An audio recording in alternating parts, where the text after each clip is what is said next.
Hi guys, I'm Chef Neha and today I'll be teaching you how to make a gooey chocolate mud pudding, for which we need three things. The first one being the chocolate sponge, the second one as the ganache, and the third one as caramelized nuts. So keep watching.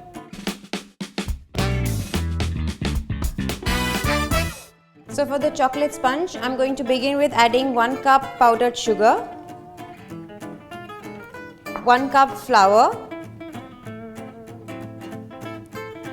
I've scaled 1/3 cup cocoa powder, 1 teaspoon baking powder,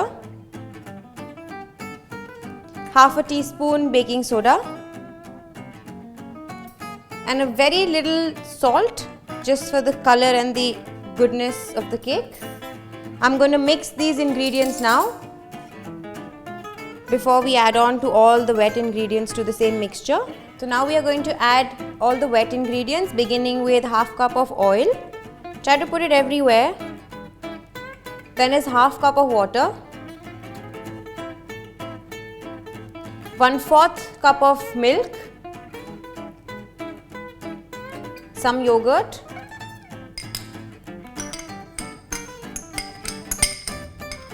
and in the end some vanilla essence, just by your taste. Before I use the mixer, I'm going to mix everything with a spoon so that we don't have everything falling out. And now I'm going to pass it through a mixer. We're going to keep rotating the bowl as we mix. Not for very long, just a minute is good. The mixture is ready to go in the pan. So my mixture for the cake is ready, and now I'm going to pour it in a greased pan which is already lined with butter paper and oil on all 4 sides. You're going to pour the mixture. Pour it evenly on every side. Yes. So now I'm going to put my cake in the oven at 180 degrees Celsius for 30 minutes. So now while my cake is in the oven, I'm going to show you how to make the ganache. For the chocolate ganache, we are going to begin with 200 grams of chocolate. I'm putting it in a bowl.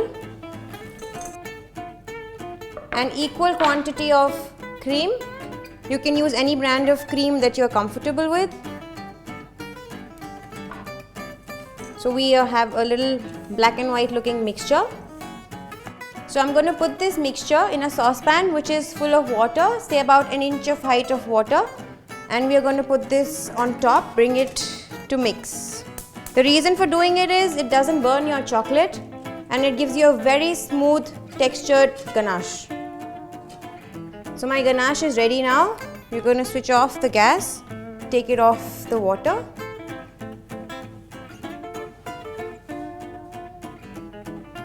Nice shiny ganache is ready. While this is done, we can now start making the caramel. So now for my caramelized nuts, we are going to begin with greasing a baking tray and keeping it ready for use later. I have 200 grams of sugar. I'm putting it in a pan and getting this on heat. We're going to make a dry caramel out of it. Now you can see my sugar is melting from the sides. So I'm going to keep rotating my sugar and the pan. The caramel is now catching the color, it's getting golden. So I'm going to stir it a little bit so that it's evenly mixed.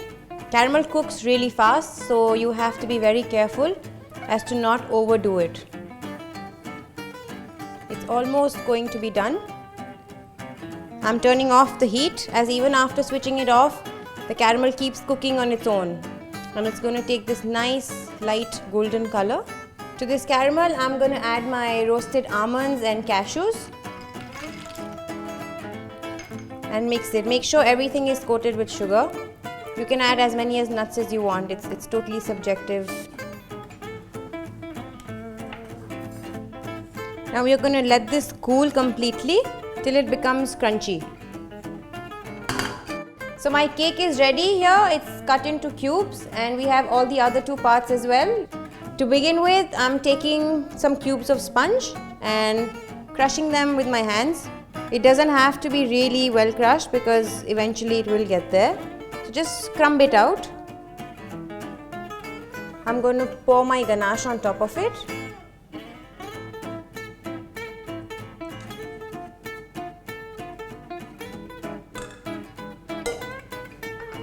And now with a spoon, you're going to mix it through.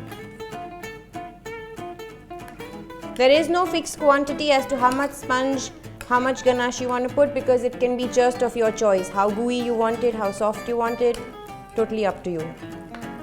My mud pudding is almost ready to dig in. I'm going to plate this up. So now we are going to crush the nuts. I'm taking a Ziploc bag. We don't have to use all of it. You can save some for later. I'm going to take a rolling pin and beat it up. Not a fine powder, just some crushed chunks.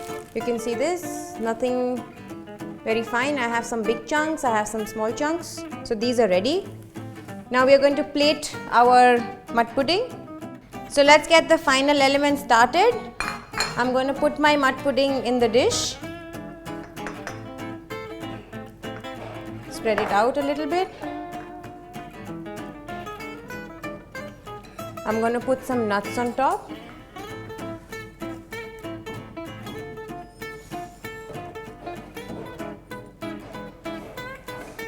So the mud pie is ready to go. Please try it at home and do give your feedback. And click like if you've enjoyed watching the video, and definitely subscribe to Hopping Chef.